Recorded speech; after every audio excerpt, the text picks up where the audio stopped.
കർത്താവിന്റെ ധന്യമേറിയ തിരുനാമത്തിന് മഹത്വം. ഏറെ അനുഗ്രഹിക്കപ്പെട്ട ഈ സമയത്ത് ഒരിക്കൽ കൂടെ വീണ്ടും തിരുവെഴുത്തിന്റെ പഠനത്തിനു വേണ്ടി നമുക്ക് ഒത്തുകൂടുവാൻ സർവശക്തനാകുന്ന ദൈവം നൽകിയ ഏറ്റവും നല്ല അവസരത്തെ നന്ദിയോടുകൂടെ സ്മരിച്ചുകൊണ്ട് എല്ലാ മഹത്വവും മാനവും പുകഴ്ചയും ആരാധനകളും സ്തോത്രവും സ്തുതിയും ഈ സമയത്ത് ഞാൻ ദൈവസന്നിധിയിൽ അർപ്പണം ചെയ്യുന്നു. ബഹുമാന്യനായ ടിജോ പാസ്റ്റർ, തൻ്റെ ശുശ്രൂഷകന്മാർ, പ്രിയ കോശി പാസ്റ്റർ, മറ്റ് ദൈവദാസന്മാർ, ദൈവവചന പഠനത്തിനു വേണ്ടി ഇന്ന് ഈ സൂമിൽ ജോയിൻ ചെയ്തിട്ടുള്ള പ്രിയപ്പെട്ട ദൈവമക്കൾ, എല്ലാവർക്കും യേശു ക്രിസ്തുവിന്റെ നിസ്തുല്യമുള്ള നാമത്തിൽ എൻ്റെ സ്നേഹവന്ദനം ഞാൻ ഹൃദയപൂർവ്വം അറിയിക്കുന്നു. കഴിഞ്ഞ ആഴ്ചയിൽ സാങ്കേതികമായ ചില കാരണങ്ങളാൽ ദൈവസഭയുടെ ചില പ്രത്യേക സാഹചര്യത്തിൽ നമ്മുടെ ക്ലാസ് നടന്നില്ല. എന്നാൽ ഇന്ന് വീണ്ടും ഒത്തുകൂടാനായിട്ട് കർത്താവ് കൃപ നൽകിയല്ലോ. ഒരിക്കൽ കൂടെ ദൈവത്തിന് സ്തോത്രം. ഇന്ന് 12ാമത്തെ ക്ലാസ് ആണെന്നാണ് എൻ്റെ ഓർമ്മ. സഭയുടെ ശുശ്രൂഷകന്മാർ എന്ന 6ാം അധ്യായമാണ് നമ്മൾ ചർച്ച ചെയ്തുകൊണ്ടിരിക്കുന്നത്. അപ്പോസ്തലന്മാർ, പ്രവാചകന്മാർ, സുവിശേഷകന്മാർ, 3 പ്രധാന ടൈറ്റിലുകൾ നമ്മൾ കഴിഞ്ഞ ക്ലാസ്സുകളിൽ കൈകാര്യം ചെയ്തു. ഇന്ന് നമ്മൾ 4ാമത്തെ ഭാഗത്തേക്ക് വരുന്നു. ഉപദേഷ്ടാക്കന്മാർ അഥവാ ടീച്ചേഴ്സ്. പ്രബോധനം നൽകുന്നവർ, ഡിഡാസ്കലോസ് അതാണ് ഗ്രീക്ക് പദം. ഡിഡാസ്കലോസ്, ടീച്ചേഴ്സ്, ഉപദേഷ്ടാക്കന്മാർ എന്ന പദത്തിന് തുല്യമായിട്ടുള്ള പദം, ഗ്രീക്ക് പദം. അതിന്റെ അർത്ഥം one who is escort the people, ജനത്തെ എസ്കോർട്ട് ചെയ്യുന്ന, പ്രബോധിപ്പിക്കുന്ന ആളെയാണ് ഉപദേഷ്ടാവ് എന്ന വാക്കുകൊണ്ട് അർത്ഥമാക്കുന്നത്. പുതിയ നിയമത്തിൽ 2 ഭാഗങ്ങളിൽ സഭയുടെ ഓഫീസ് എന്ന നിലയിൽ, സഭയുടെ പ്രവർത്തനവുമായി ബന്ധപ്പെട്ട് 2 ഭാഗങ്ങളിൽ ഈ ശുശ്രൂഷയെ സംബന്ധിച്ച സൂചനകൾ അപ്പോസ്തലനായ പൗലോസ് നൽകുന്നു. 1 കൊരിന്ത്യർ ലേഖനം 12:28 പൗലോസ് പറയുമ്പോൾ 3ാമത്തെ ശുശ്രൂഷ മേഖലയായിട്ടാണ് ഉപദേഷ്ടാക്കന്മാരെ രേഖപ്പെടുത്തിയിരിക്കുന്നത്. എന്നാൽ എഫേസ്യ ലേഖനം 4:11 വരുമ്പോൾ അത് 4ാമതായിട്ട് മാറുകയാണ്. എഫേസ്യ ലേഖനത്തിലെ പ്രയോഗത്തിൽ ചിലരെ ഉപദേഷ്ടാക്കന്മാരും ഇടയന്മാരും എന്ന് ചേർത്ത് പറയുന്നത് കൊണ്ട് ഇത് ഈ പഠിപ്പിക്കൽ, ടീച്ചിങ് ഇടയന്റെ ജോലിയായിട്ടും വ്യാഖ്യാനിക്കപ്പെടുന്നുണ്ട്. ഇടയൻ ചെയ്യേണ്ട പ്രധാനപ്പെട്ട തൻ്റെ ശുശ്രൂഷയുടെ ഒരു ഭാഗമായി കൂടി ടീച്ചിങ്ങിനെ കാണുന്നു. ഒരർത്ഥത്തിൽ അതിൻ്റെ അകത്തൊരു ശരിയുണ്ട്. അതിൻ്റെ കാരണം ആടിനെ മേയ്ക്കുന്ന ഇടയനാണ് ആടിൻ്റെ മനസ്സറിയാവുന്നത്, ആടിൻ്റെ അവസ്ഥ അറിയാവുന്നത്, ആടിൻ്റെ സ്ഥിതി അറിയാവുന്നത്. ആ തൽസ്ഥിതി അറിഞ്ഞിട്ട് അതിന് വേണ്ട നിർദ്ദേശങ്ങൾ കൊടുക്കാനും അതിനെ മുന്നോട്ട് നയിക്കാനും ഇടയന് തന്നെയാണ് കഴിയുക എന്നുള്ളത് യാഥാർത്ഥ്യമാണ്. അതിനെന്താണ് ഉപദേശം വേണ്ടത്? നമ്മൾ സാധാരണഗതിയിൽ പറയുന്ന പോലെ നമ്മുടെ വീട്ടിലെ ആടിനെ എന്താ ഭക്ഷണം കൊടുക്കേണ്ടത്, അതിൻ്റെ അവസ്ഥ എന്താണ്, അതിൻ്റെ പ്രായം എന്താണ്, അതിനെന്തെങ്കിലും അസുഖമുണ്ടെങ്കിൽ അതിൻ്റെ കാരണം എന്താണ്, ഇതൊക്കെ വീട്ടുകാരനെ അറിയത്തും, അല്ലെങ്കിൽ ഇടയനെ അറിയത്തും. പകരം ഇവിടെയുള്ള ആടിൻ്റെ അസുഖം എന്താണ്, പ്രശ്നം എന്താണ്, ബുദ്ധിമുട്ട് എന്താണ് എന്ന് പെട്ടെന്നൊരു ദിവസം വന്ന് കയറുന്ന ഇടയന് അറിയാനായിട്ട് കഴിയില്ല.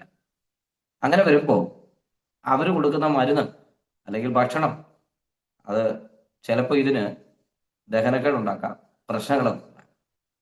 നമ്മൾ ചില സ്ഥലത്തേലും പറയുന്ന പോലെ, ചില ഡോക്ടർമാർ മരുന്ന് കൊടുക്കുന്ന പോലെ പെട്ടെന്ന് അസുഖം മാറുന്ന ചില സ്ഥലങ്ങളുണ്ട്. ഇപ്പം ഞങ്ങള് ടിജോപാസ് അറിയാത്തൊരു ഡോക്ടർ കാണും, എരുമേലിലുള്ള ഡോക്ടർ.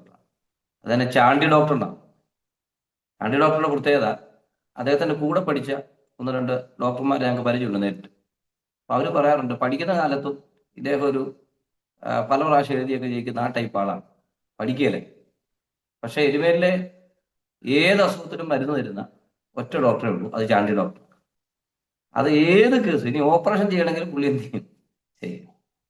അവിടെ സാധാരണഗതിയിൽ ആളുകൾ കൂടുതൽ സാധാരണ മനുഷ്യരാണ്, പ്രത്യേകിച്ചും ഈ ലോഡിംഗ് തൊഴിലാളികൾ. അങ്ങനെയൊക്കെയുള്ള ആളുകൾ. അതിന്റെ പ്രശ്നം അവർ പറയും ചാണ്ടി ഡോക്ടറെ ഒരു പ്രാവശ്യം മരുന്ന് മേടിച്ചാൽ ഒരു കുത്തിവെപ്പ് മതി. അവിടെ ചെല്ലുമ്പോഴേ ഡോക്ടർ നേഴ്സുമാർ പോലും കാണുകയില്ല, ഡോക്ടർ തന്നെ നേരിട്ട് ഒരു സൂചി എടുത്തുകൊണ്ട് വന്ന് കുത്തുക. അപ്പൊ അതിന്റെ പ്രശ്നം ഇത്രേ ഉള്ളൂ, ഇദ്ദേഹം ഈ ഓവർ ഡോസ് മരുന്നാണ്. ഒറ്റ കുത്തിനൊക്കെ ഇത് ശരിയാവും, ഒറ്റ കുത്തിനൊക്കെ. പക്ഷേ ഇത് ദൂരവ്യാപകമായ പാർശ്വഫലങ്ങൾ ഉണ്ടാക്കുന്നു എന്നുള്ളതൊരു യാഥാർത്ഥ്യം.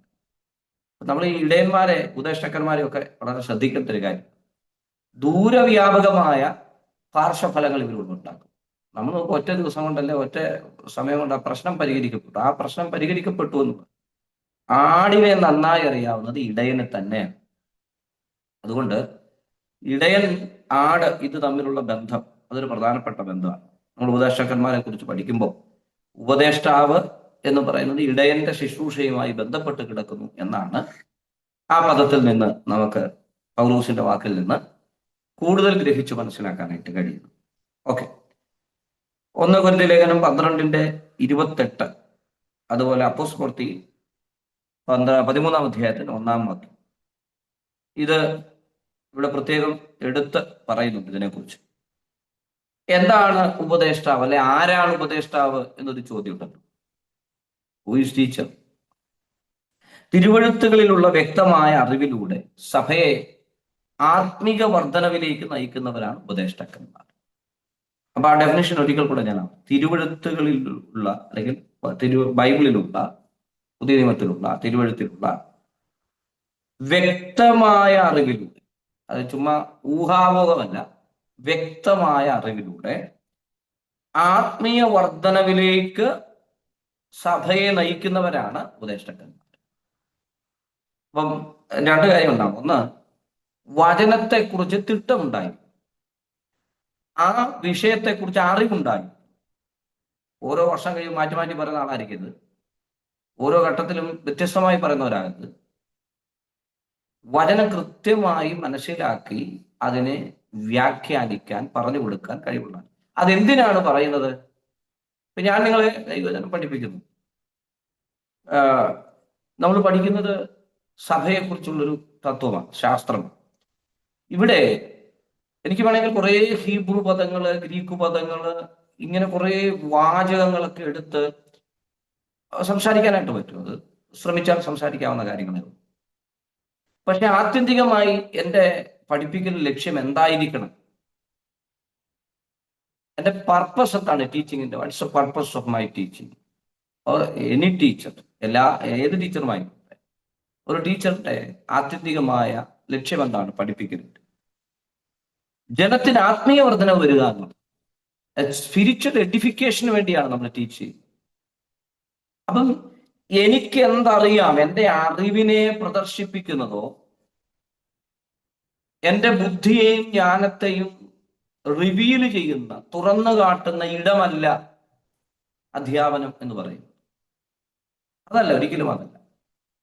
മേ ബി ഡിബേറ്റിലോ ഒക്കെ അത് കാണിക്കാം, കുഴപ്പമില്ല. പക്ഷേ ആത്യന്തികമായി ഒരു അധ്യാപകന്റെ, ടീച്ചറിന്റെ ലക്ഷ്യം എന്ന് പറയുന്നത് spiritual edification, edify the people, വിദ്യാർത്ഥികളെ അല്ലെങ്കിൽ കേൾവിക്കാരെ, തൻ്റെ കുട്ടികളെ, തൻ്റെ മുമ്പിലിരിക്കുന്ന ആളുകളെ ആത്മീകമായ വർധനവിലേക്ക് നയിക്കുക എന്നുള്ളതാണ് ആത്യന്തികമായ ലക്ഷ്യം, പരമപ്രധാനമായ ലക്ഷ്യം.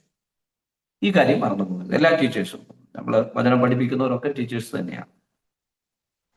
മാത്രമല്ല ഇത് വളരെ ഉത്തരവാദിത്വമുള്ളൊരു ജോലിയാണ്, വളരെ ഉത്തരവാദിത്വം. ഞാൻ എപ്പോഴും പറയാറുണ്ട്, ടീച്ചിങ് അല്പം പ്രയാസമുള്ളൊരു കാര്യമാണ്. അത് 2 കാരണം കൊണ്ടാണ്. ഒരു പ്രസംഗകൻ 1 മണിക്കൂറോ 2 മണിക്കൂറോ 1.5 മണിക്കൂറോ കൊണ്ടോ ഒരു വിഷയം അവതരിപ്പിച്ചു മടങ്ങാം. പ്രസംഗത്തിൽ ചോദ്യമില്ല. പക്ഷേ അധ്യാപനത്തിൽ എപ്പോഴും വിദ്യാർത്ഥികളുടെ പ്രതികരണം, ചോദ്യമുണ്ട്, അവന്റെ സംശയം. അതുകൊണ്ട് തന്നെ ശ്രമകരവും അപ്പോൾ തന്നെ വളരെ ഉത്തരവാദിത്വവുമുള്ള. സാധാരണ ഈ ടീച്ചേഴ്സിന്റെ ഒരു പ്രശ്നം, വിദ്യാർത്ഥികളുടെ ചോദ്യത്തെ ഇവര് അത്ര ഇഷ്ടപ്പെടും. ചോദ്യം ചെയ്യപ്പെടാത്ത ഒരാളെ പോലെയാണ് അധ്യാപകൻ. നമുക്കറിയാം, സ്കൂളിൽ പഠിപ്പിച്ചവർക്കെല്ലാം ഒരു പ്രത്യേകതയുണ്ട്. ടീച്ചേഴ്സിന് നമ്മൾ ചോദ്യം ചോദിക്കുന്ന അത്ര ഇഷ്ടമല്ല. അതെന്തോ അവർക്കൊരു പ്രയാസം വരുന്നു, നമ്മൾ ചോദിക്കുമ്പോൾ പ്രയാസം വരുന്നു. പക്ഷെ നല്ല ടീച്ചർ അങ്ങനെയല്ല. അവർക്ക് അതിനകത്ത് ഉത്തരം പറയാനായിട്ട്. കർത്താവിനെ നമ്മൾ കണ്ടിട്ടില്ല. കർത്താവിനോടുള്ള ചോദ്യങ്ങൾക്കൊക്കെ കർത്താവിന് മറുപടിയുണ്ട്, കൃത്യമായ മറുപടിയുണ്ട്. അനാവശ്യമായ ചോദ്യങ്ങളല്ല, കൃത്യമായി. യേശുവിന്റെ ടീച്ചിങ്ങിലെ ഏറ്റവും പ്രധാനപ്പെട്ട ഒരു പ്രത്യേകതയായിരുന്നു ഈ ക്വസ്റ്റ്യൻ ആൻസറിങ്. യേശു അങ്ങോട്ടും ചോദ്യം ചോദിക്കും, ആ ചോദ്യത്തിന് ഉത്തരം അവരെ കൊണ്ട് കണ്ടെത്തി. രണ്ട്, ഇങ്ങോട്ടുള്ള ചോദ്യങ്ങൾക്ക് കൃത്യമായ മറുപടി യേശു കൊടുക്കാറുണ്ട്.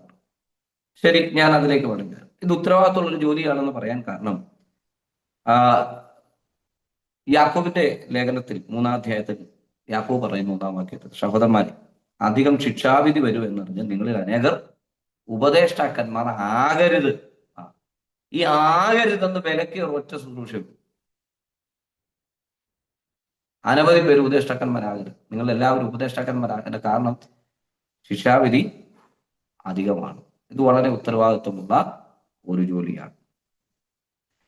ഇനി ഈ ഉപദേഷ്ടാക്കന്മാർ രണ്ട് വിധത്തിലുള്ള ഉപദേഷ്ടാക്കന്മാർ. ഒന്നാമത്തത് സദുപദേഷ്ടാക്കന്മാരാണ്, അതുപോലെ ട്രൂ ടീച്ചേഴ്സ്, യഥാർത്ഥ ഉപദേഷ്ടാക്കന്മാർ. ഇനി രണ്ടാമത്തെ ഗ്രൂപ്പ് ആരാ? ദുരുപദേഷ്ടാക്കന്മാർ, ഫോൾസ് ടീച്ചേഴ്സ്. അപ്പോൾ ഈ രണ്ട് കൂട്ടരുണ്ട്. 2 തിമോഥെയോസ് 4-ന്റെ 3-ാമത്തെ വാക്യം ഈ ഫോൾസ് ടീച്ചേഴ്സിനെ കുറിച്ച് പറയുന്നുണ്ട്. അത് ആരാണ് എന്നതിനെ സംബന്ധിച്ച് പറയുന്നു. ഗലാത്യ ലേഖനത്തിൽ പൗലോസ് ഈ ടീച്ചേഴ്സിനെ കുറിച്ച് പറയുന്നുണ്ട്, ഫോൾസ് ടീച്ചേഴ്സ്. ഞാൻ ആദ്യം സദുപദേഷ്ടാക്കളിലേക്ക് വരാം.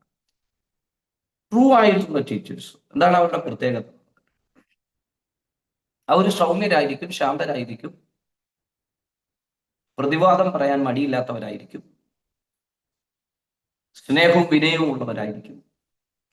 പണ്ടൊക്കെ നമ്മൾ തമാശകൾ പറയാറുണ്ട്, എന്തെങ്കിലും ഒരു അല്പം അറിയാവുന്നവർ എന്തൊക്കെ അറിയാമെന്ന് ചിന്തിക്കും. ഹൈസ്കൂളൊക്കെ പഠിക്കാൻ പോകുമ്പോൾ ആളുകൾ പറയും, ഒരു 1 ഇയർ ഒക്കെ പഠിച്ചു കഴിയുമ്പോഴത്തേക്കും ഈ കുട്ടികളുടെ ഒരു ധാരണ, കുറച്ച് കാര്യങ്ങളൊക്കെ പഠിച്ചു പിന്നെയും 2 വർഷമായി, 3 വർഷമായി, 4 വർഷമായി, ഒരു 5-6 വർഷം കഴിയുമ്പോൾ, 7 വർഷം കഴിയുമ്പോൾ അവനേതാണ്ട് പരുവപ്പെട്ടിട്ട് പറയും, എനിക്ക് ബൈബിള് ഏതാണ്ടൊക്കെ മനസ്സിലായതേ ഉള്ളൂ. കാരണം ഇത് ആഴവും പരപ്പുള്ള കാര്യം. അധികം അല്പം ഒന്ന് പഠിച്ചിട്ട് എന്തെങ്കിലും പറയുന്നത്, അല്പം എന്തെങ്കിലും ചിന്തിച്ചിട്ട് പറയുന്നത്. ഈ ട്രൂ ടീച്ചേഴ്സിന്റെ പ്രത്യേകത, അവർക്ക് ഞാൻ പറഞ്ഞ എല്ലാ ക്വാളിറ്റിയും ഉണ്ടായിരുന്നു. താഴ്മയും വിനയവും, മറ്റുള്ളവരെ ശ്രേഷ്ഠത നേടുന്ന സ്വഭാവം ഒക്കെ ഉണ്ടാകും. ഒരു വിദ്യാർത്ഥിയുടെ അഭിപ്രായത്തെ കൂടെ അവർ മുഖവിലക്കിടും, അതിനകത്ത് ശരിയുണ്ടോ എന്ന് പരിശോധിക്കും. 2, അറിയാത്ത കാര്യങ്ങളിൽ അഭിപ്രായം പറയില്ല, മറുപടി പറയില്ല. ഞാൻ കാണുന്ന ഏറ്റവും നല്ല ടീച്ചറിന്റെ ഗുണം, ചോദ്യങ്ങളുടെ മുമ്പിൽ അറിയില്ല എങ്കിൽ അറിയില്ല എന്ന് പറഞ്ഞ് അത് പഠിച്ചു പറയുന്നയാളാണ് യഥാർത്ഥത്തിൽ നല്ല ടീച്ചേഴ്സ്. എന്തെങ്കിലും ഊഹാപോഹം നമ്മൾ പറയാം. ഈ ഫോൾസ് ടീച്ചേഴ്സിനെ പെട്ടെന്ന് മനസ്സിലാക്കാം. അതിന്റെ കാരണം എന്നാ? ഇവരുടെ വ്യാഖ്യാനമാണ് തരുന്നത്. ഞങ്ങളെ പഠിപ്പിച്ചൊരു സാറുണ്ട്. ആ സാർ ഇങ്ങനെ പറയാറുണ്ട്, ഈ പൊതുവായ ചട്ടമുണ്ട്, ഒറ്റച്ചട്ടമുണ്ട് എന്ന് പറയും. അപ്പം ഒരു പാസ്റ്റർ, ഒരു ടീച്ചർ വളരെ ശ്രദ്ധിക്കേണ്ട കാര്യം, ഒരു പൊതുവായ ചട്ടത്തിൽ വേണം നിന്ന് പഠിപ്പിക്കാൻ. എന്താ പൊതുവായ ചട്ടം എന്ന് പറഞ്ഞതിന് നല്ലൊരു പദം പറയാം ഞാൻ. നമുക്കിപ്പോ പെന്റക്കോസ്റ്റൽ ആണെങ്കിൽ, ആ പെന്റക്കോസ്റ്റൽ ആയിട്ടുള്ള, അല്ലെങ്കിൽ പെന്റക്കോസ്റ്റൽ ദൈവശാസ്ത്രം, അങ്ങനെ ദൈവശാസ്ത്ര ശാഖ രൂപപ്പെട്ടിട്ടില്ലെങ്കിലും നമ്മൾ അൺനോയിങ്ലി ഒരു പെന്തക്കോസ്ത് ദൈവശാസ്ത്ര രൂപരേഖ ഉണ്ട്. അല്ലെങ്കിൽ എല്ലാ സഭകൾക്കും അതിൻ്റെ വിശ്വാസവുമായി ബന്ധപ്പെട്ട ഒരു ക്രീഡുണ്ട്, അതിന്റെ ബുക്സുകളുണ്ട്. അതിൽ നിന്നുകൊണ്ട് വേണം നമ്മൾ ഒരു കാര്യം പറയാൻ. അല്ലെങ്കിൽ എന്താണ് സംഭവിക്കുന്നത്? ഈ ഒറ്റച്ചട്ടം പഠിപ്പിക്കാം. അതായത് അത് ഉദാഹരണം പറയുന്ന ആനയെ കുറിച്ചാണ് പറഞ്ഞത്. ആനയാണ് ഈ ചട്ടം പഠിപ്പിക്കാറ്. അപ്പം ആനയെ പരിശീലിപ്പിക്കുന്ന പാപ്പാൻ, അപ്പൊ ഒരു പാപ്പാൻ വന്ന് പരിശീലിക്കും. തടിയെടുക്കാൻ ആനയോട് പറയുമ്പോ അതിന്റെ ട്രിക്ക് എന്തെങ്കിലും ഈ പാപ്പാൻ ചെയ്തു. ഇപ്പൊ ആ പാപ്പാൻ പോയി, അടുത്ത പാപ്പാൻ വന്നു, പുതിയൊരാൾ. ഇദ്ദേഹം ആനയെ തടിയെടുക്കാനെ, എടാ ആന എന്നൊക്കെ പറഞ്ഞിട്ട് ആന എന്ത് ചെയ്തില്ല, എടുക്കുക. അപ്പം എന്തോ കാര്യം തട്ടില്ല. അപ്പോൾ പഴയ പാപ്പാനെ വിളിക്കും, ഇത് എടുക്കുന്നില്ല, തടി എടുക്കുന്നില്ല, വലിക്കുന്നില്ല, എന്താ പ്രശ്നം? അപ്പോൾ അദ്ദേഹം ഒരു ട്രിക്ക് പറഞ്ഞു. അദ്ദേഹം ഒരു പക്ഷേ മിക്കവാറും ആളുകൾ ചെയ്യുന്നത് ഇവർ ഈ സിഗരറ്റ് വലിക്കുന്നവരോ ഒക്കെ ആയിരിക്കും, ബീഡി വലിക്കുന്നവരൊക്കെ. അപ്പൊ ഇവര് ഈ തടി വലിച്ചോണ്ടിരിക്കുന്ന ആ ബീഡി അല്ലെങ്കിൽ ആ സിഗരറ്റ് ഈ തടിയെ കുത്തും, എടുക്കാനാണ് കുത്തും. ഈ കുത്തിയാൽ മാത്രമേ ആന എടുക്കൂ. അതൊരു ഒറ്റച്ചട്ടം അതിനെ പഠിപ്പിച്ചു വെച്ചിട്ടുണ്ട്. അത് വേറൊരു പാപ്പമെന്ന് അറിയത്തില്ല, ആ ട്രിക്കാണ്.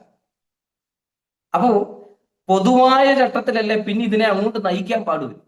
അപ്പൊ ഒറ്റച്ചട്ടം ആരും പഠിപ്പിക്കാൻ പാടില്ല എന്നുള്ളതാണ്. ഇത് ഉപദേഷ്ടാക്കന്മാർ ശ്രദ്ധിക്കേണ്ട കാര്യമാണ്. നമ്മുടെ ഒരു അപജയം കൂടിയാണത്. കൃത്യമായി നമുക്കൊരു ദൈവശാസ്ത്രം ഉണ്ടായിരിക്കും, ഉണ്ട്. പക്ഷെ അതിന് ക്രോഡീകരിക്കാൻ ഇതുവരെ കൃത്യമായി കഴിയുന്നില്ല. കാരണം പലരും വ്യത്യസ്തമായ വ്യാഖ്യാനങ്ങളിലേക്ക് പോകുന്നു. അതല്ലാതെ പൊതുവായ വ്യാഖ്യാനങ്ങൾ ഉണ്ടാകണം, പൊതുവായ തത്വങ്ങൾ ഉണ്ടാകണം. ധ്യാന ചിന്തകൾ നമുക്ക് പലതും പറയാം. പക്ഷെ ഉപദേശം പറയുമ്പോൾ, ഡോക്ട്രിൻ പറയുമ്പോൾ തെറ്റിപ്പോകാനായിട്ട് പാടില്ല. അതാണ് ഞാൻ പറഞ്ഞതിന്റെ സാരാംശം. ഈ ദുരുപദേഷ്ടാക്കാരൊക്കെ മനസ്സിലാക്കാൻ വേണ്ടിയിട്ട് പൗലോസ് അവരെ കുറിച്ചിരിക്കുന്ന ഒരു പ്രയോഗമുണ്ട്. അതറിയാമോ? ഗലാത്യ ലേഖനം 3:1 ശുദ്രക്കാർ എന്നാണ് പറയുന്നത്. നിങ്ങളെ ശുദ്രം ചെയ്തു മയക്കിയത് ആര് എന്നൊരു ചോദ്യം. യേശുക്രിസ്തുവിനെ നിങ്ങളുടെ മുമ്പിൽ വരച്ചു കാട്ടിയിട്ട് കൃത്യമായി അവതരിപ്പിച്ചിട്ട് നിങ്ങളെ ശുദ്രം ചെയ്തു മയക്കിക്കൊണ്ടുപോയത് ആരാണ്? പൗലോസിന്റെ വളരെ ശ്രദ്ധേയമായ ഒരു ചോദ്യമാണ്. ആരാണത്? പറ. അപ്പം ദുരുപദേഷ്ടക്കന്മാരെയും ശുദ്രക്കാരെയും ഒരുപോലെയാണ് ബൈബിൾ പറയുന്നത്. ഉപദേശ പെശക് പറയാൻ പാടില്ല. അപ്പൊ എല്ലാ ഉപദേശങ്ങളെയും കൈയടിച്ച് സ്വീകരിക്കുന്ന, ആമയം പറഞ്ഞ് സ്വീകരിക്കുന്ന പതിവ് മനോഭാവത്തിൽ നിന്നും വ്യത്യസ്തമായി അതങ്ങനെ തന്നെയോ എന്ന് ബൈബിളിൽ ഒരു കൂട്ടര് പരിശോധിച്ചതുപോലെ പരിശോധിക്കാനും ചിന്തിക്കാനും മനസ്സിലാക്കാനും നമ്മൾ തയ്യാറാണ്. അതാണ്. ഓക്കെ. അപ്പൊ ദുരുപദേഷ്ടക്കാർ അവരുടെ പ്രത്യേകത എന്താണ്? അവരെ കുറിച്ച് പറയുന്ന 2 തിമോത്തിയോസിൽ പറയുന്നുണ്ട് അവരെ കുറിച്ച് 4:3 വാക്യം. ഒന്ന്, അവര് കർണരസമാർ സംസാരിക്കും എന്ന് പറഞ്ഞാൽ കേൾവിക്കാരനെ സുഖിപ്പിക്കുന്നതിൽ എന്ത് ചെയ്യും? ഇങ്ങനെയാണ് പറയുന്നത്, കർണരസമാകുമാറ്. അപ്പം ഇവരുടെ പ്രത്യേകത നമ്മുടെ കേൾവിക്കാരനെ സന്തോഷിപ്പിക്കുന്ന, സുഖിപ്പിക്കുന്ന നിലയിൽ എന്ത് ചെയ്യുക? പ്രസംഗിക്കുക. അതാണ് ഈ ദുരുപദേഷ്ടക്കാരന്മാരുടെ ഒരു പ്രത്യേകത. 2, സ്വന്തം മോഹങ്ങൾക്ക് ഒത്തവണ്ണം. അങ്ങനെ സ്വന്തം മോഹങ്ങൾക്ക് ഒത്തവണ്ണം.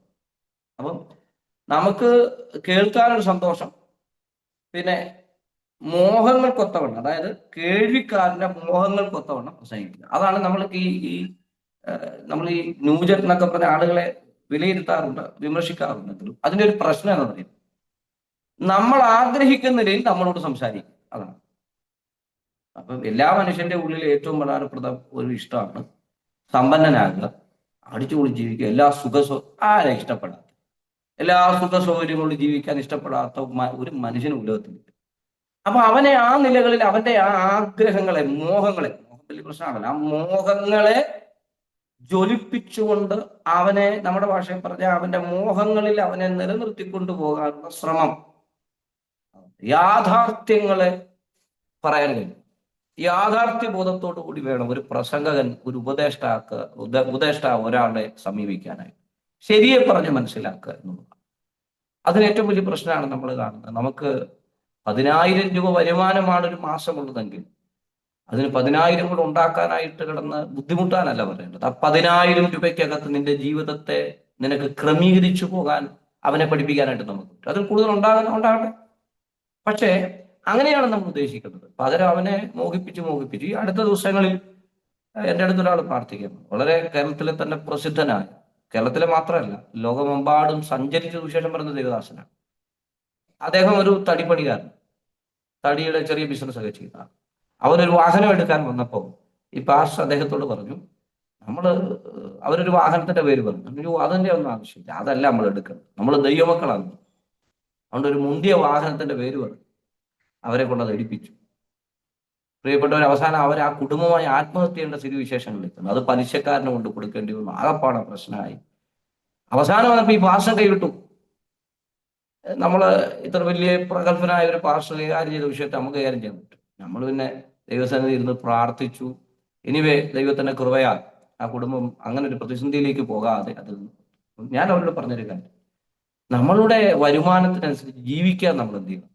പഠിക്കണം. അതിന് പകരം വളരെ ശ്രദ്ധിച്ചു വേണം നമ്മൾ മുന്നോട്ട് പോകാൻ. അപ്പം കേൾവിക്കാരന്റെ ഇംഗിതത്തിനനുസരിച്ച് ഉപദേശത്തെ തിരിച്ചും മറിച്ചും രൂപപ്പെടുത്താൻ പാടില്ല. അങ്ങനെ രൂപപ്പെടുത്തുന്നതിനെയാണ് ദുരുപദേശം എന്ന് പറയുന്നത്. ക്ഷുദ്രക്കാരൻ എന്നാണ് പറയുന്നത്. 5 കാര്യങ്ങൾ നമ്മൾ 2 തിമോഥെയോസ് 4:2 പറയുന്നത്. 5 കാര്യങ്ങൾ പറഞ്ഞു. ഉപദേഷ്ടാവ് എങ്ങനെയായിരിക്കണം എന്നതിനെ കുറിച്ച് ഏതാണ്ട് 5 കാര്യങ്ങൾ പറയുന്നു. ഞാനത് ഒന്ന് പറയാം. 4-ാം അധ്യായത്തിന്റെ 2. 1, വചനം പ്രസംഗിക്കണം. അതാണ് വചനം പ്രസംഗം. 2, ഒരുങ്ങി നിൽക്കണം എന്ന് പറഞ്ഞാൽ പ്രിപ്പയർഡ് ആയിരിക്കണം. ഇത് എവിടെ നിന്നും തപ്പി പിടിച്ചോണ്ട് വാക്യം കൊണ്ട് വരരുത്. പ്രിപ്പയർഡ് ആയിരിക്കണം. അപ്പം ഒരുങ്ങി നിൽക്കണം. 3-ാമത്തത് ശാസിക്കണം. ശാസിക്കണം എന്ന് പറഞ്ഞാൽ തെറ്റിനെ തെറ്റാണെന്നും അങ്ങനെ ചെയ്യാൻ പാടില്ല എന്നും ശാസിക്കും. 3-ാമത് പറയാം തർജ്ജനം ചെയ്യണം. തർജ്ജനം ചെയ്യണം എന്ന് പറഞ്ഞാൽ കർശനമായി ഇടപെടണം. വിട്ടുവീഴ്ചയില്ലാതെ ഈ വിഷയത്തിൽ സംസാരിക്കുക. അതാ തർജ്ജനം ചെയ്യും. 5-ാമത്തത് പ്രബോധിപ്പിക്കും. ഇത്രയൊക്കെ ആണെങ്കിലും അവനെ ബോധ്യപ്പെടുത്തണം, ബോധം വരുത്തണം. ഈ 5 കാര്യങ്ങൾ ഒരു ഉപദേഷ്ടാവിന്റെ കയ്യിലുണ്ടായിരിക്കും. ഒന്നും കൂടെ ഞാനത് പറയാം. 1, വചനം പ്രസംഗം. ചുമ്മാ അതും ഇതും പ്രസംഗിക്കരുത്, വചനം പ്രസംഗം. ഞാൻ ജിജോ പാസ്റ്റ ഉത്തമഗീതത്തിലെ പ്രസംഗം കേട്ടിട്ടാണ്. വചനം എന്ത് ചെയ്യണം? പ്രസംഗിക്കണം. ജിജോ പാസ്റ്റ പാട്ട് കേട്ട് ഞങ്ങൾ കുടുംബമായിട്ടിരുന്ന് രാത്രി 12 മണിയായപ്പോഴായിരുന്നു കേട്ടു. അപ്പോ വചനം പ്രസംഗിക്കണം. ഈ പൊതുവിൽ ശുശ്രൂഷകൾക്കുള്ളൊരു പ്രശ്നം പ്രവചനപരമോ കൃപാവരമോ മറ്റേതെങ്കിലും ഭൂതശാന്തി, രോഗശാന്തി, വരപ്രാപ്തര് ഇവർ പിന്നെ വചനം പറയുക, വചനം വായിക്കരുത്, വചനം പഠിക്കുകയില്ല. നിങ്ങൾ ശ്രദ്ധിക്കണം. പിന്നെ പഠിക്കാനും വായിക്കാനും ധ്യാനിക്കാനും ഒക്കെ അവർക്ക് മടിയാണ്. പിന്നെ ആ വചനത്തോട് വലിയതില്ല. വചനം പ്രസംഗിക്കണം എപ്പോഴും. വചനത്തിനാണ് ഏറ്റവും പ്രാധാന്യം. കാരണം എന്താ?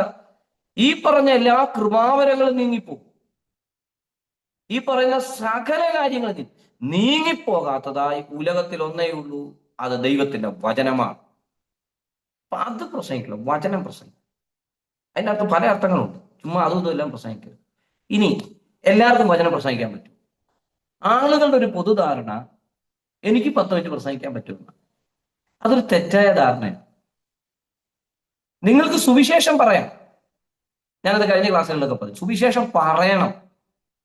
പക്ഷേ വചനം പ്രസംഗിക്കുക എന്നുള്ളത് എല്ലാവർക്കും പറയുന്ന കാര്യം. സുവിശേഷം പറയുക, അത് വചനം പ്രസംഗിക്കണമെങ്കിൽ അവൻ ഉപദേഷ്ടാവായിരിക്കണം, അവൻ ഇടയനായിരിക്കണം. അതാണ് എൻ്റെ പ്രത്യേകത. അപ്പൊ വചനം പ്രസംഗിക്കുക എന്ന് പറയുന്നത് സുവിശേഷം പ്രസംഗിക്കുന്നതും ഇൻസൈഡിൽ പറയുന്ന വചനം ഉപദേശം. ഇവിടെ ഈ വചനം എന്ന് ഉദ്ദേശിക്കുന്നത് ഉപദേശമാണ്. ഡോക്ട്രിൻ ഓഫ് ബൈബിളാണ്. ബൈബിളിന്റെ ഡോക്ട്രിൻ, ബൈബിളിന്റെ തിയോളജി. അതാണ് സുവിശേഷം. ക്രിസ്തു മൂലമുള്ള രക്ഷയാണ്. അത് ആർക്കും എവിടെയും എപ്പോൾ വേണമെങ്കിലും പ്രസംഗിക്കാം, എപ്പോൾ വേണമെങ്കിലും പറയാം. ഇവിടെ പറയുന്ന ഈ വചനം എന്ന് പറയുന്നത് ഡോക്ട്രിനാണ്. കേട്ടോ? അതാ വചനം പ്രസംഗം. 2-ാമത്തെ പറയാണ്, നിങ്ങൾ സമയത്തിലും അസമയത്തിലും ഒരുങ്ങി. ഒരു പ്രിപ്പറേഷൻ ഇല്ലാതെ പറയുന്നത്. എപ്പം ആണ് നമുക്ക് വചനം പറയേണ്ടി വരുന്നത്, ആ സമയത്ത് നമ്മൾ. ഇനി അതിന് മറ്റൊരു കാര്യമുണ്ട്, റെഡി ഫോർ ദ മിനിസ്ട്രി. മിനിസ്ട്രിക്ക് വേണ്ടി എപ്പോഴും നമ്മൾ പ്രിപ്പയർഡ് ആയിരിക്കും. നമ്മളുടെ സമയത്തിനല്ല, ആവശ്യക്കാരന്റെ സമയത്ത് അവനോട് സംസാരിക്കാൻ നമ്മൾ ഒരുക്കമുള്ളവനായിരിക്കും. പിന്നെ നമുക്ക് പ്രാർത്ഥിക്കാൻ. ഈ ചില പറയുന്നത് നമുക്കൊരു 2 ദിവസം കഴിഞ്ഞ് ആ വിഷയത്തോട് പ്രാർത്ഥിക്കും. ഈ 2 ദിവസം കഴിഞ്ഞ് നമ്മൾ 2 പേരും ജീവിച്ചിരിക്കും തന്നെ അവർ. ഇന്ന് ചെയ്യാനുള്ളത്, അറ്റ് പ്രസന്റ് ഇന്ന് ചെയ്യാനുള്ള കാര്യം ഇന്ന് ചെയ്തു തീർത്തോണം, നാളത്തേക്ക് വെക്കരുത്. ഇനി 3-ാമത്തെ കാര്യം, ശാസിക്കാം. ഈ ശാസിക്കുക എന്ന് പറയുമ്പോൾ ആ ശാസിക്കുന്നതിന് 2 ഗുണമുണ്ട്. രണ്ട് ഇമ്പോർട്ടൻസ് ആയിട്ടുള്ള 2 പദങ്ങൾ അവിടെ കൊടുക്കുന്നുണ്ട്. എന്നറിയാം, ശാസനയ്ക്കൊപ്പം ആ ശാസനയെ രൂപപ്പെടുത്തുന്നത് 2 കാര്യങ്ങളാണ്. എങ്ങനെയാണ് നമ്മൾ ഒരാളെ ശാസിക്കുമ്പോൾ ആ ശാസനയെ രൂപപ്പെടുത്തുന്ന നമ്മളിൽ 2 കാര്യങ്ങളിലൂടെയാണ് ആ ശാസന രൂപപ്പെടുന്നത്. ഒന്ന്, ദീർഘക്ഷമയാണ്. ശാസിക്കുന്ന ഒരാൾക്കുണ്ടാകേണ്ട കാര്യം കലിയല്ല, ദീർഘക്ഷമയോടെ ശാസിക്കും. രണ്ട്, ഉപദേശത്തോടു കൂടി. ചുമ്മാ അതും ഇതും പറയാൻ നടക്കില്ല. With the word of God, ദൈവവചനത്തിന്റെ ഉപദേശം കൂടെ പറഞ്ഞു വേണം എന്ത് ചെയ്യാൻ, ഒരാളെ നമ്മൾ ശാസിക്കാൻ. അതാണ് ഉപദേഷ്ടാവിന്റെ മറ്റൊരു പ്രത്യേകത. ഇനി അവസാനം പറയുകയാണ്, തർജനം ചെയ്യും. അവസാനമല്ല, നാലാമത് തർജനം. ഞാൻ നേരത്തെ പറഞ്ഞല്ലോ, പറയുന്ന കാര്യം അതിൽ തന്നെ ഉറച്ചു നിൽക്കുകയും അത് സത്യസന്ധമായി പറയുകയും അത് ആജ്ഞാശക്തിയോടുകൂടി പറയുകയും ഉറപ്പിച്ചു പറയുകയും ചെയ്യാനായിട്ട് നമുക്ക് കഴിയണം. തർജനം ചെയ്യുക, അവരെ അതിൽ തന്നെ നിലനിർത്തുക, ഉറപ്പിക്കുക എന്ന് വേണമെങ്കിൽ പറയാം. അവസാനം പറയാണ് പ്രബോധിപ്പിക്കുക. അതൊരു വലിയ പ്രശ്നമാണ്. ഇത്രയൊക്കെ പറഞ്ഞാൽ നമ്മൾ അവരെ എന്ത് ചെയ്യണം, അവരെ ഒന്ന് മെയിൻറ്റെയിൻ ചെയ്തെടുക്കണം. അവരെ ശാസിച്ചും തർജനം ചെയ്തും നശിപ്പിച്ചു കളയാനല്ല, അവരെ എക്സ്പോർട്ട് ചെയ്ത് നമ്മൾ അവരെ ഉയർത്തിക്കൊണ്ടുവരണം, അവരെ നമ്മൾ ക്രമീകരിച്ചു കൊണ്ടുവരണം എന്നാണ് പറയുന്നത്. ഇനി റോമാലേഖനം 2:21 ഉപദേഷ്ടാവിനോട് പറഞ്ഞ അടുത്തൊരു പദമുണ്ട്, സ്വയം ഉപദേശിക്കണമെന്ന്. നമ്മളെ തന്നെ എന്ത് ചെയ്യണം, ഉപദേശിക്കണം. നമ്മൾ സ്വയം ഉപദേശിച്ചിട്ട് വേണം വേറൊരാളെ എന്ത് ചെയ്യാൻ, ഉപദേശിക്കാൻ വേണ്ടി. ഓക്കെ, അതവിടെ നിൽക്കാം. ഇനി ബൈബിളിൽ ഏതാണ്ട് 2-3 ഇടത്ത് ഉപദേഷ്ടാക്കന്മാർ എന്ന പ്രയോഗം നമ്മൾ കാണുന്നുണ്ട്. ബൈബിളിലെ ഉപദേഷ്ടാക്കന്മാരെ കുറിച്ച് പഠിക്കുമ്പോൾ ഒന്നാമത് നമ്മൾ കാണുന്നത് യഹൂദ മത നിയമങ്ങൾ പഠിപ്പിച്ചവരെയാണ് ഉപദേഷ്ടാക്കന്മാർ. ബൈബിളിൽ ഉപദേഷ്ടാക്കന്മാർ അല്ലെങ്കിൽ റബി എന്ന് പറയുന്ന സ്ഥലം യഹൂദന്റെ മത നിയമങ്ങളെ പഠിപ്പിച്ചവരെ ഉപദേഷ്ടാവ് എന്ന് വിശേഷിപ്പിച്ചിട്ടുണ്ട്. ലൂക്കോസിന്റെ സുവിശേഷം 2:40, റോമാലേഖനം 2:20 ഒക്കെ ചേർന്ന് പഠിക്കേണ്ട, വായിക്കേണ്ട ഭാഗങ്ങളാണ്. യേശുക്രിസ്തുവിൽ നമ്മൾ രണ്ടാമത് കാണുന്ന ഉപദേഷ്ടാവ് യേശുക്രിസ്തുവാണ്. അതായത് ബൈബിളിൽ പറയുന്നു പുതിയ നിയമത്തിൽ യേശുക്രിസ്തുവിനെ റബി, ഉപദേഷ്ടാവ് എന്ന നിലയിൽ അഭിസംബോധന ചെയ്യുകയും ക്രിസ്തു ആ നിലകളിൽ അംഗീകരിക്കപ്പെടുകയും ചെയ്തിട്ടുണ്ട്. യോഹന്നാന്റെ സുവിശേഷമൊക്കെ പഠിക്കുമ്പോൾ നിക്കോദെമസ് ഒക്കെ യേശുക്രിസ്തുവിന്റെ അരികിൽ വരുന്ന 3-ാം അധ്യായത്തിൽ ക്രിസ്തുവിനെ ഉപദേഷ്ടാവായി തന്നെ അതിനെ വിശദീകരിച്ചിട്ടുള്ളത്. മൂന്നാമത്തെ ഗ്രൂപ്പ് സഭയിൽ ഉപദേശം പഠിപ്പിക്കുന്നവർ, അവരെയും ഉപദേഷ്ടാവ് എന്നതാണ് പുതിയ നിയമം പറയുന്നത്. അപ്പൊ പുതിയ നിയമത്തിൽ ഉപദേഷ്ടാക്കന്മാർ എന്ന നിലയിൽ വിശദീകരിച്ചിട്ടുള്ള 3 ഗ്രൂപ്പ് ഉണ്ട്. ഒന്ന് യഹൂദ റബിമാര്, യഹൂദന്മാരുടെ ഇടയിലെ നിയമങ്ങൾ പഠിപ്പിക്കുന്നവർ. 2 യേശുക്രിസ്തു. 3 പുതിയ നിയമസഭയിൽ ഉപദേശങ്ങളെ പഠിപ്പിച്ചവരെയും ഉപദേഷ്ടാക്കന്മാർ എന്ന പദം കൊണ്ടാണ് അർത്ഥം. ഞാൻ ചില റെഫറൻസ് പറയാം. അപ്പോസ്തല പ്രവൃത്തി 13:1, 1 കൊരിന്ത്യർ 12:28, 29, എഫേസ്യ ലേഖനം 4-ാം അധ്യായത്തിന്റെ 11-ാമത്തെ വാക്യം, അതുപോലെ തന്നെ 21-ാമത്തെ വാക്യം, 2 തിമോത്തിയോസ് 1:11, എബ്രായ ലേഖനം 5:12 ഒക്കെ ഇതുമായി ബന്ധപ്പെട്ട് നമുക്ക് ചേർത്ത് പഠിക്കാവുന്ന ഭാഗങ്ങളാണ്. ഓക്കെ, അപ്പോൾ ഉപദേഷ്ടാവായിരിക്കുക എന്നുള്ളത് വളരെ ശ്രമകരമായ ഒരു കാര്യമാണ്, വളരെ ഗൗരവമായ ഉത്തരവാദിത്തമാണ്. മാത്രമല്ല വളരെ ശ്രദ്ധയോടെ ചെയ്യേണ്ടതാണ്, സ്വയം കരുതിക്കൊണ്ട് ചെയ്യേണ്ടതാണ്. എപ്പോൾ വേണമെങ്കിലും തിരിച്ചു ചോദ്യം വരാം. അതാണ് എൻ്റെ പ്രശ്നം, ഉപദേശം പറയുന്നത്. ഓക്കെ, രണ്ടാമത്തെ കാര്യം, നമ്മൾ ദുരുപദേശം പറയരുത്. ദുരുപദേശം നമ്മൾ പറയുന്നുണ്ടോ? നമ്മൾ ഈ യൂട്യൂബിലും അവിടെ ഇവിടെ എല്ലാം ഒത്തിരി പ്രസംഗങ്ങൾ കേൾക്കാറ്. ചിലരോട് ഭയങ്കര ആരാധന. നമ്മൾ മനസ്സിലാക്കേണ്ട കാര്യം, ഈ പ്രസംഗകനോടാണോ പ്രസംഗത്തോടാണോ നമ്മുടെ അഭികാമ്യം? നമ്മുടെ പ്രശ്നം, നമ്മൾ പ്രസംഗകനെ ഇഷ്ടപ്പെടുന്നു. അങ്ങനെ വരുമ്പോൾ ഈ പ്രസംഗകൻ പറയുന്ന എല്ലാം നമ്മൾ വിശ്വസിക്കും. നമ്മൾ പ്രസംഗകനെ ഇഷ്ടപ്പെടാം വ്യക്തിപരമായി, പക്ഷെ നമ്മൾ ഇഷ്ടപ്പെടേണ്ടത് ആ വചനത്തെ, നമുക്ക് താല്പര്യമുള്ളത് ആ വചനത്തോട്. അപ്പോൾ അവിടെ തെറ്റു പറഞ്ഞാൽ അത് നമുക്ക് ഇഷ്ടപ്പെട്ട ആളാണെങ്കിലും അത് തെറ്റാണ് എന്ന് നമുക്ക് ബോധ്യപ്പെടും. മറിച്ച് നമ്മൾ ഈ പ്രസംഗകനെ ഒന്ന് വല്ലാതെ ആരാധിക്കുകയാണെങ്കിൽ, ഇപ്പൊ നമുക്ക് ഒത്തിരി ഫാൻസ് ഉള്ളതാണ്. അതിനെ നമ്മൾ പുതിയ നിയമത്തിൽ, പുതിയ കാലത്ത് നമ്മൾ പറയുന്നത് സൈബർ ഗുണ്ടകൾ എന്ന് തന്നെ വിശേഷിക്കും. അങ്ങനെ തന്നെ വിശേഷിക്കും. ഇവർക്കെല്ലാം ഈ ഫേസ്ബുക്കിലും വാട്സാപ്പിലും യൂട്യൂബിലും എല്ലാം ഒത്തിരി സൈബർ സഹായികളും, പലരും അവരുടെ അടുത്ത സുഹൃത്തുക്കൾ ഇവർ തന്നെ പറഞ്ഞിട്ടൊക്കെ എഴുതിക്കുന്നതാണ്. അപ്പൊ ഇവരെന്തു പറഞ്ഞാലും ശരി, പ്രത്യേകിച്ച് ഈ എസ്കറ്റോളജി, നിങ്ങൾ കഴിഞ്ഞ 1 വർഷം മുഴുവൻ എസ്കറ്റോളജി സാറ് നല്ല സൂപ്പർ ടീച്ചറാണ്. എനിക്ക് എസ്കറ്റോളജി പഠിപ്പിക്കുന്ന ടീച്ചേഴ്സിൽ വളരെ ഗൗരവത്തോടെ അക്കമിട്ട് അത് ഏത് വാക്ക് എവിടുന്ന് എല്ലാം കണക്ട് ചെയ്ത് പറയുന്ന ഒരാളാണ് നമ്മുടെ ജോൺ സമ്മർ സാർ. അദ്ദേഹത്തിന്റെ ക്ലാസ്സുകൾ എനിക്ക് ഇഷ്ടമാണ്. ഞാൻ അദ്ദേഹത്തിന്റെ ക്ലാസ്സുകളിൽ കേൾക്കുകയും ഞങ്ങൾ ഡിസ്കഷൻ നമ്മുടെ ക്ലാസ്സുകളിൽ ഇരിക്കുമ്പോൾ അദ്ദേഹം ഡിസ്കഷൻ ചെയ്തു പഠിപ്പിക്കുന്ന ഒരു സമയമുണ്ടായി. ഈ കോവിഡ് കാലത്തൊക്കെ ഞങ്ങൾ അങ്ങനെ ഒരുമിച്ചിരുന്നിട്ടുണ്ട്. അദ്ദേഹം നന്നായി പഠിക്കും. ഈ എസ്കറ്റോളജി പോലെയുള്ള വിഷയങ്ങളൊക്കെ നമ്മൾ പറയുമ്പോൾ അത് നമ്മൾ ഓരോ വർഷവും വ്യത്യസ്തമായി പറയും. അങ്ങനെ പറയാൻ പാടില്ല. നമുക്ക് ആ വ്യൂയിൽ കൃത്യമായി നിന്ന് പറയാനായിട്ട് കഴിയണം. അതുപോലെ തന്നെ സഭയുടെ ഉപദേശങ്ങളെ കുറിച്ച് പറയും, അതിന് കൃത്യമായ എവിഡൻസ് ഉണ്ടായിരിക്കണം. കാലഘട്ടത്തിനനുസരിച്ച് ഉപദേശം. നമ്മുടെ പ്രശ്നം, നമ്മൾ ഡോക്ടറിനേക്കാൾ റിച്വൽസിനാണ് പ്രാധാന്യം കൊടുക്കുന്നത്. അവിടെയാണ് നമ്മളുടെ പരാജയം. ഡോക്ടറിനേക്കാൾ, ഉപദേശത്തെക്കാൾ നമ്മൾ ആചാരങ്ങൾക്കാണ്. എന്താണ് ഈ ആചാരങ്ങൾ എന്ന് പറയുന്നത്? അതല്ല, നമ്മൾ ഈ ആചാരങ്ങളെ ഭയങ്കര പ്രശ്നമാണ്. ചിലർ ആചാരത്തെ ലംഘിക്കരുതെന്ന് പറഞ്ഞ ഈ ശബരിമല വിഷയത്തിലൊക്കെ തെരുവിലിറങ്ങുന്നുണ്ടല്ലോ. അപ്പൊ ഈ ആചാരങ്ങൾക്ക് വേണ്ടിയാണ് പെന്തക്കോസ്തർ ഒരു പരിധി വരെ നിൽക്കുന്നത്.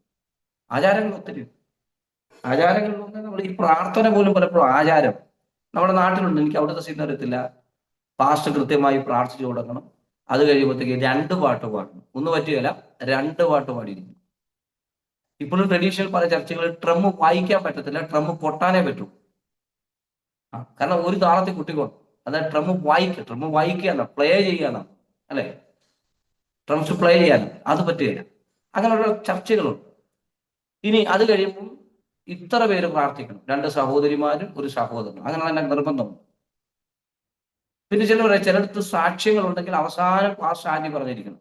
അങ്ങനെയുള്ള സ്ഥലങ്ങളുണ്ട്. ചിലടത്ത് സെക്രട്ടറി ആവുമ്പോൾ സെക്കൻഡ് ലാസ്റ്റ് പറയണം. അങ്ങനെയൊക്കെ ഉണ്ട്. ഈ കുറെ റിച്വൽസ് ഉണ്ട്. അതെല്ലാം റിച്വൽസ് തന്നെ, ആചാരങ്ങളാണല്ല. പിന്നെ വെള്ളിയാഴ്ച തന്നെ ഉപവസിക്കണം, ഒരാചാരമാണ്. വേറൊരു ഉപവസിക്കേണ്ട ആവശ്യം. പിന്നെ പൊതുവായി എല്ലാവർക്കും കൂടി വരാൻ കഴിയുന്ന ഒരു ദിവസം കൂടി വരിക എന്നുള്ളത് യാഥാർത്ഥ്യം.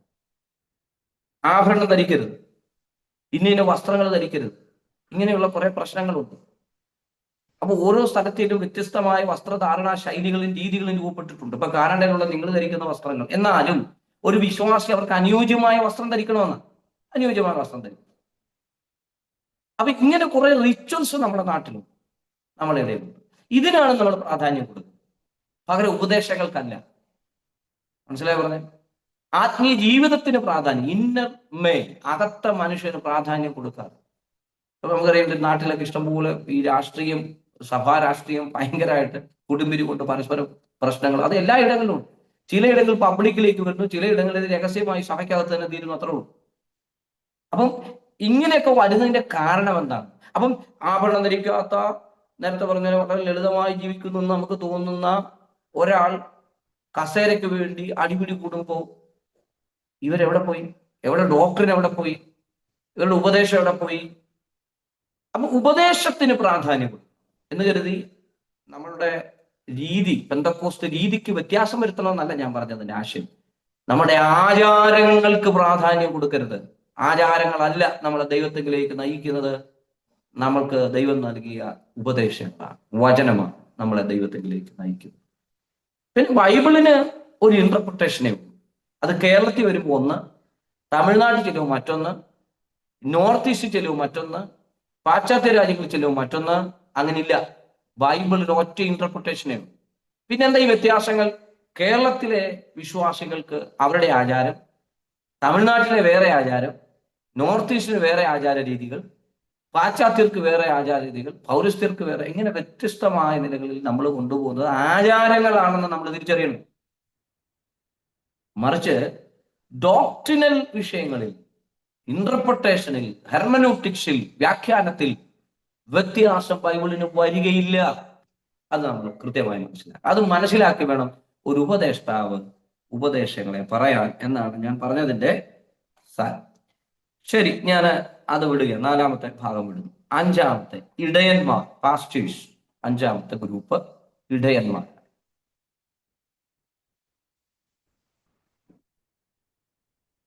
പുതിയ നിയമത്തിൽ പ്രാദേശിക സഭയിൽ 2 വിധത്തിലുള്ള ശുശ്രൂഷ നമ്മൾ കാണുന്നു. പുതിയ നിയമത്തിലെ പ്രാദേശിക സഭയിൽ 2 വിധത്തിലുള്ള ശുശ്രൂഷകൾ കാണുന്നു. ഒന്ന്, ശുശ്രൂഷകന്മാർ എന്ന് പറയും. ശുശ്രൂഷകന്മാർ എന്നാണ് നമ്മൾ പറയുന്നത്. ഇടയെന്നോ, അധ്യക്ഷൻ, മൂപ്പൻ, ഇവർ രണ്ട് കാര്യമാണ്. ഒന്ന് ശുശ്രൂഷകനും മൂപ്പനുമാണ്. അതിൽ ഈ മൂപ്പൻ, അധ്യക്ഷൻ, ഇടയൻ, എൽഡർ, ബിഷപ്പ്, പാസ്റ്റർ യഥാർത്ഥത്തിൽ തത്തുല്യമായ പദവി തന്നെ. പക്ഷെ നമ്മൾ മൂപ്പന് വ്യത്യസ്ത പദവിയാണ് കൊടുക്കുന്നത്. പക്ഷെ 1-ാം നൂറ്റാണ്ടിലെ സഭയിൽ അപ്പോസ്തല പ്രവർത്തികളുടെ പുസ്തകങ്ങളിലും ലേഖനങ്ങളിലും പൗലോസ് അടക്കമുള്ള എഴുത്തുകാർ എഴുതുമ്പോൾ ഈ മൂപ്പൻ, ബിഷപ്പ്, ഇടയൻ ഇവർക്ക് തത്തുല്യമായ പദവിയിൽ അവരോധിച്ചുകൊണ്ടാണ് ഈ എൽഡറെയും ബിഷപ്പിനെയും പാസ്റ്ററേയും കാണുന്നത്. അർത്ഥാൽ മൂപ്പനും അധ്യക്ഷനും പാസ്റ്ററും ഒരാൾ തന്നെയാകാം, അല്ലെങ്കിൽ ഒരേ പദവിയായിരിക്കാം എന്ന് നമുക്ക് പരിഗണിക്കാം. എന്നാൽ മറ്റൊരു ഗ്രൂപ്പുണ്ട്, ശുശ്രൂഷകന്മാർ. ഇനി ഞാൻ അതിനെ വളരെ ലളിതവൽക്കരിച്ചു പറയാം. ഉദാഹരണത്തിന് പാസ്റ്റർ ജിജോ മാത്യു, അദ്ദേഹമാണ് അവിടുത്തെ ബിഷപ്പ്. ഈ ബിഷപ്പ് എന്ന് പറയുന്ന പദം തെറ്റല്ല, കാരണം അധ്യക്ഷൻ എന്നുള്ള ആ പദത്തിന്റെ അർത്ഥം അധ്യക്ഷൻ. അതുപോലെ തന്നെ പാസ്റ്റർ, ഇടയൻ, എൽഡർ. പക്ഷേ തൻ്റെ സഹശുശ്രൂഷകന്മാർ, നിങ്ങളുടെ സഭയിലെ സൺഡേ സ്കൂൾ ടീച്ചേഴ്സ്, നിങ്ങളുടെ സഭയിലെ യൂത്ത് ലീഡേഴ്സ്, നിങ്ങളുടെ സഭയിലെ വുമൺസിന്റെ ലീഡേഴ്സ്, ഇവരെയെല്ലാം ശുശ്രൂഷകന്മാർ എന്നാണ്. ഇനി സെക്രട്ടറി, കമ്മിറ്റി അംഗങ്ങൾ, സഭയുടെ ഭൗതിക കാര്യങ്ങളെ ക്രമീകരിക്കുന്നവർ, കോയർ ടീം, ഇവരെല്ലാം ശുശ്രൂഷക വൃന്ദമാണ്. മനസ്സിലായി ഞാൻ പറഞ്ഞേ? അപ്പോ as A pastor, elder, bishop, ഈ 3 പദങ്ങളും ഒരാളിലാണ് ശുശ്രൂഷ നിക്ഷിപ്തമായിരിക്കുന്നത്. വേണമെങ്കിൽ വ്യത്യസ്തമായ പേരുകൾ അവർക്ക് കൊടുക്കാം, പാസ്റ്ററെന്നോ ബിഷപ്പെന്നോ മൂപ്പൻ എന്നൊക്കെ പറഞ്ഞ് നമുക്ക് 3 പൊസിഷനിൽ 3 പേരെയൊക്കെ ആക്കാം. പക്ഷെ ഇവരുടെ ഈ ശുശ്രൂഷ തത്തുല്യമാണെന്നാണ് പറഞ്ഞതിന്റെ ആശയം. പദവികളുടെ എന്താ പറയുക, വിലയും മൂല്യവും തത്തുല്യമാണ്. ഇതാണ് പറഞ്ഞതിന്റെ ആശയം. മറ്റൊരു ഗ്രൂപ്പ് കൂടെയുണ്ട്, ശുശ്രൂഷകന്മാർ എന്നൊരു ഗ്രൂപ്പ് കൂടെയുണ്ട്. ആ ശുശ്രൂഷക വൃന്ദത്തിലാണ് ഞാൻ മുമ്പ് പറഞ്ഞ ആളുകളെ എല്ലാം നമ്മൾ ഉൾപ്പെടുത്തേണ്ടത്. ഓക്കെ, നമുക്ക് അതിലേക്ക് വരാം. ഇവിടെ പുതിയ നിയമത്തിൽ പറയുന്ന ആ ഭാഗത്തേക്ക് വരാം. ശുശ്രൂഷകൻ, ഡീക്കൺസ് എന്നാണ്. ഡീക്കൺസ് അല്ലെ? ഡീക്കൺ എന്ന പദമാണ് ശുശ്രൂഷകൻ എന്ന പദത്തിന് തത്തുല്യമായിട്ട് കാണും. ശുശ്രൂഷകൻ. ഈ എന്താണ് പാസ്റ്ററുടെ ചുമതല അല്ലെങ്കിൽ മൂപ്പന്റെ ചുമതല? നമ്മൾ രണ്ടും വ്യത്യസ്തമായിട്ട് പഠിക്കാം. എന്നാലും മൂപ്പന്റെ ചുമതല എന്താണ്? മൂപ്പന്റെ ചുമതല, ഈ ആളുകൾ കൊണ്ട് പറഞ്ഞാല് ഈ ചർച്ചിൽ ഏറ്റവും മുതിർന്നയാള് മൂപ്പൻ എന്ന പദവിയിലേക്ക് കൊണ്ടില്ല. അങ്ങനെയൊക്കെ നമ്മുടെ നാട്ടിലുണ്ട്. ഏറ്റവും മുതിർന്ന ആളിനെ മൂപ്പനാണ്. ഞങ്ങളെ പഠിച്ച സാറ് പറഞ്ഞാ മൂപ്പൻ മുതുക്കനല്ല എന്ന് അദ്ദേഹം തമാശയിൽ പറയും. എന്ന് പറഞ്ഞാൽ മുതുക്കൻ കിട്ടുന്ന ജോലിയല്ല. മുതുക്കൻ എന്ന് പറയുന്ന പദം തെറ്റാണ്, അത് അൺപാർലമെന്ററി ആണ്. പക്ഷെ ഞാൻ ഈ ക്ലാസ്സിലായതുകൊണ്ട് ഉപയോഗിക്കുന്നുള്ളൂ. എന്ന് പറഞ്ഞാൽ പ്രായം ചെന്ന ആൾക്ക് കിട്ടുന്ന പദവിയല്ല മൂപ്പൻ. പക്ഷെ നമ്മുടെ പല സഭകളിലും, നാട്ടിലൊക്കെ പ്രത്യേകിച്ചും പല സഭകളിലും മൂപ്പൻ എന്ന് പറയുന്നത് ഏറ്റവും പ്രായം ചെന്ന ആൾ. അങ്ങനെയല്ല, സ്പിരിച്വൽ ആയിട്ട് ആത്മീയമായിട്ട് പക്വതയുള്ള, മനസ്സിലായോ, സ്പിരിച്വൽ പക്വതയുള്ള ആളെ വേണം എന്ത് ചെയ്യാൻ? മൂപ്പനായിട്ട് വെക്കാനായിട്ട്. അതാണ്. അപ്പൊ മൂപ്പന്റെ ചുമതല എന്ന് പറയുന്നത് സഭയുടെ മേൽവിചാരകത്വമാണ്. മൂപ്പന്റെ മേളിൽ ആളില്ല, പാസ്റ്റർ മേളിൽ ആളില്ല, ബിഷപ്പിന്റെ മേളിൽ ആളില്ല.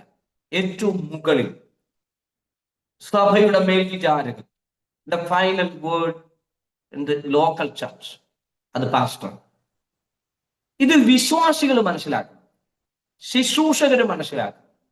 മനസ്സിലായോ?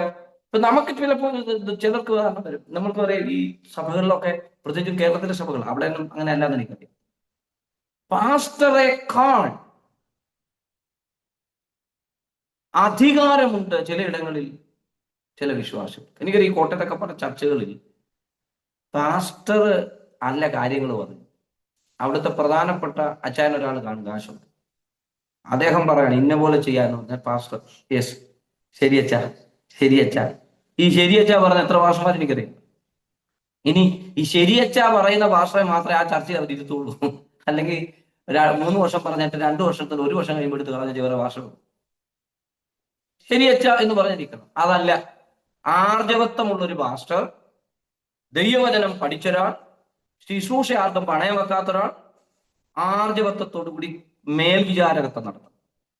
അതാണ് പാർശ്വ പ്രത്യേകത. ഇനി ശുശ്രൂഷകന്മാരുടെ പ്രത്യേകത എന്താ? ശുശ്രൂഷകൾ ക്രമീകൃതമായി ചെയ്യുന്ന ആളാണ് ശുശ്രൂഷകൻ. അല്ല, ഏൽപ്പിച്ച കാര്യം ചെയ്യാത്ത ആൾ ശുശ്രൂഷക ബന്ധത്തിലില്ല. കൃത്യമായി സൺഡേ സ്കൂൾ പഠിപ്പിക്കുക, സൺഡേ സ്കൂൾ പഠിപ്പിച്ചോ. യൂത്തിന്റെ കാര്യങ്ങൾ കൃത്യമായിട്ട് ചെയ്യണം. സഹോദരിമാരെ ഏൽപ്പിച്ചിട്ടുണ്ട്, അത് കൃത്യമായിട്ട് ചെയ്യണം. സഭാ സെക്രട്ടറി ആണോ, ആ കാര്യം കൃത്യമായി ചെയ്യണം. കണക്കുകൾ ചെയ്യുന്ന ആളാണോ, അത് കൃത്യമായി ചെയ്യണം.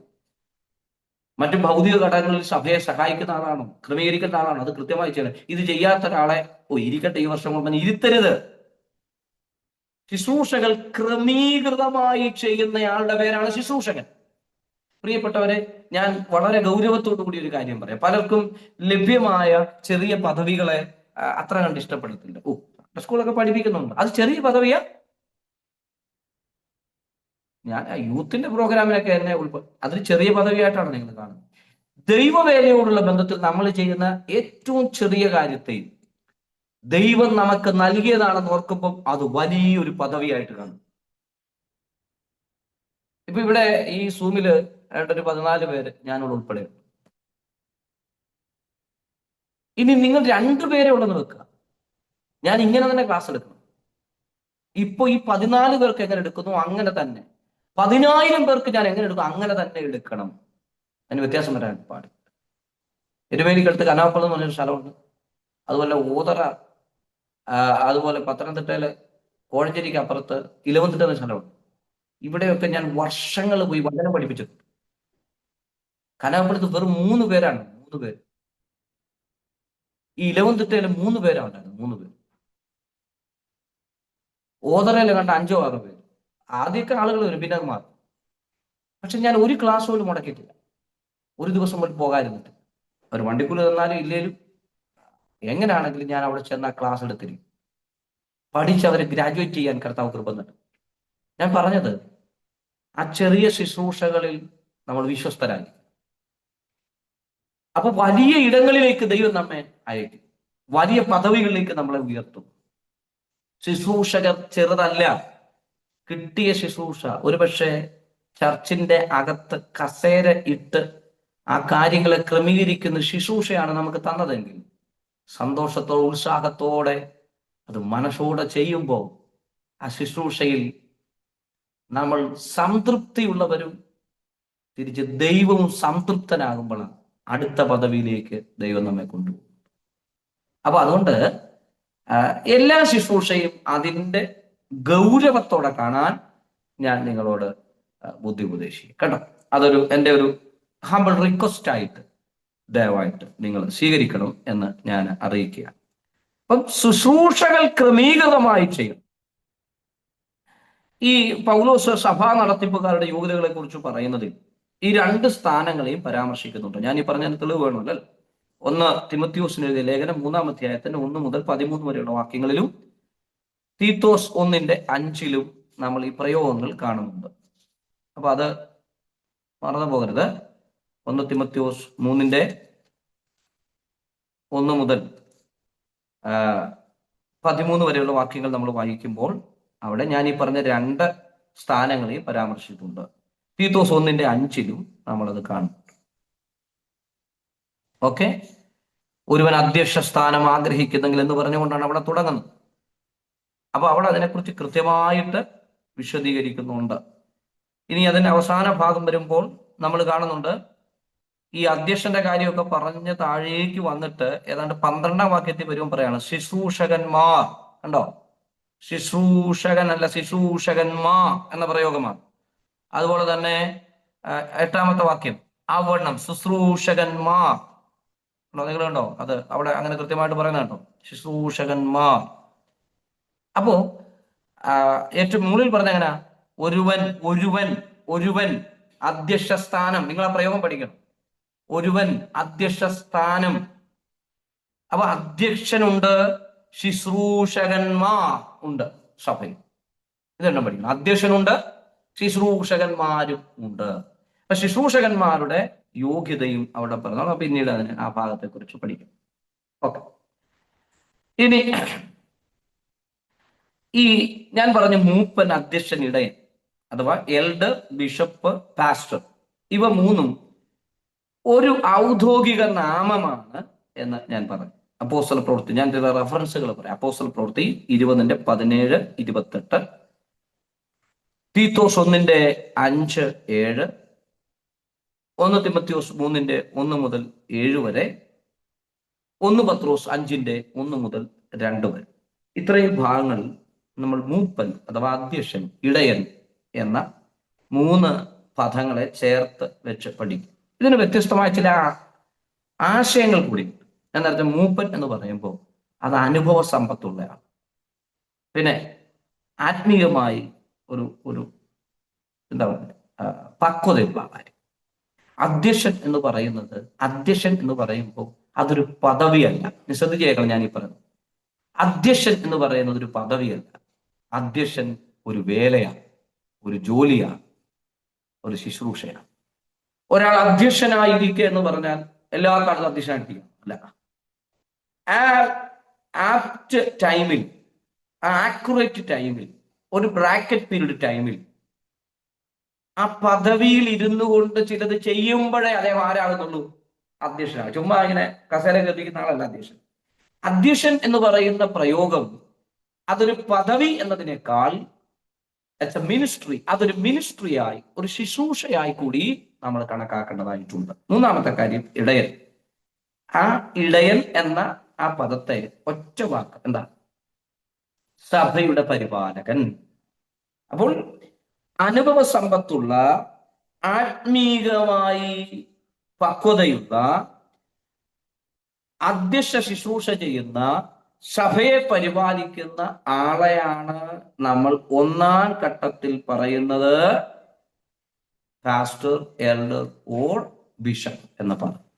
ഈ 3 പദം, ഈ 3 സംജ്ഞകൾ, 3 നാമങ്ങളും ഒരേ പദവിയിൽ അല്ലെ ഒരേ ശുശ്രൂഷയുടെ ഒരുമിച്ചുള്ള 3 ഘടകങ്ങളായി നമ്മൾ, അതായത് മൂപ്പൻ അധ്യക്ഷനും പാസ്റ്ററുമാണ്, പാസ്റ്റർ മൂപ്പനും അധ്യക്ഷനുമാണ്, അധ്യക്ഷൻ മൂപ്പനും ഇടയനുമാണ്. ഈ 3 പദങ്ങളെ അങ്ങനെ ചേർത്ത് പഠിക്കുന്നതാണ് കുറെ കൂടെ ഉചിതം. ഓക്കെ, അപ്പോ അത് നമുക്ക് ചിന്തിക്കാം, അതിലേക്ക് പോകാം. അപ്പോൾ ഇനി നമ്മൾ പറയാനായിട്ട് പോകുന്നത് മൂപ്പനെ കുറിച്ച് അഥവാ അധ്യക്ഷനെ കുറിച്ച് അഥവാ ഇടയനെ കുറിച്ച്. ചില ബുക്സുകൾ നിങ്ങൾ വായിക്കുമ്പോൾ ഇതിനെ വ്യത്യസ്തമായിട്ടൊക്കെ അവതരിപ്പിക്കുന്നുണ്ട്. എന്നാൽ ഇവ 3 കൂടെ ചേർത്താണ് നമുക്ക് പഠിക്കാൻ ഏറെ ഗുണകരം. കാരണം 1 തിമോഥെയോസ് 3:1-13 വരെയുള്ള വാക്യങ്ങളിൽ നമ്മൾ കറക്റ്റ് വ്യക്തമായി ഈ 2 ശുശ്രൂഷാവൃന്ദങ്ങളെ പൗലോസ് കൃത്യമായി ഇവിടെ അവതരിപ്പിച്ചിട്ടുണ്ട്. ഓക്കെ, അപ്പൊ നമുക്ക് അതിലേക്ക് പോകാം.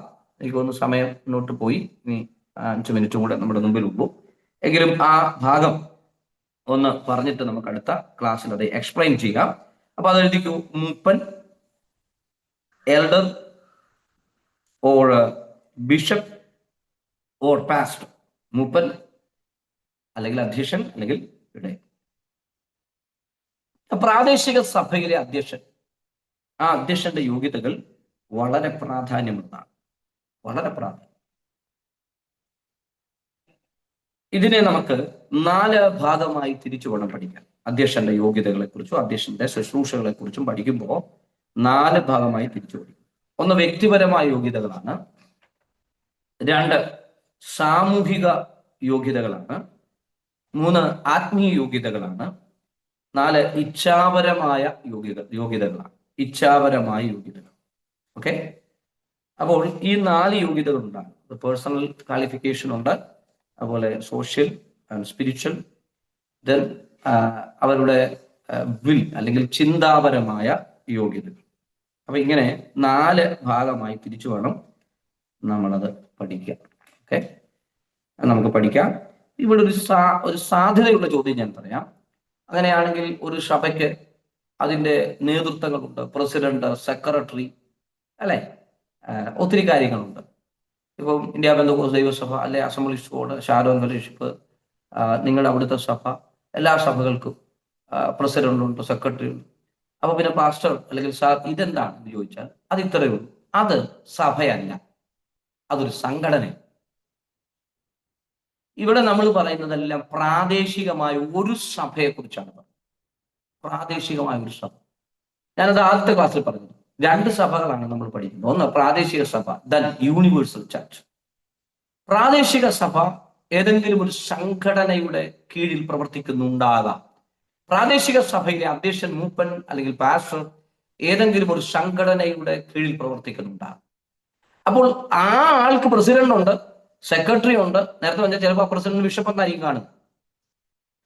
സെൻട്രൽ പാസ്റ്റർ ഉണ്ട്. അങ്ങനെ പല ഘടകങ്ങളുണ്ട്. അത് സംഘടനയാണെന്ന് പഠിക്കും.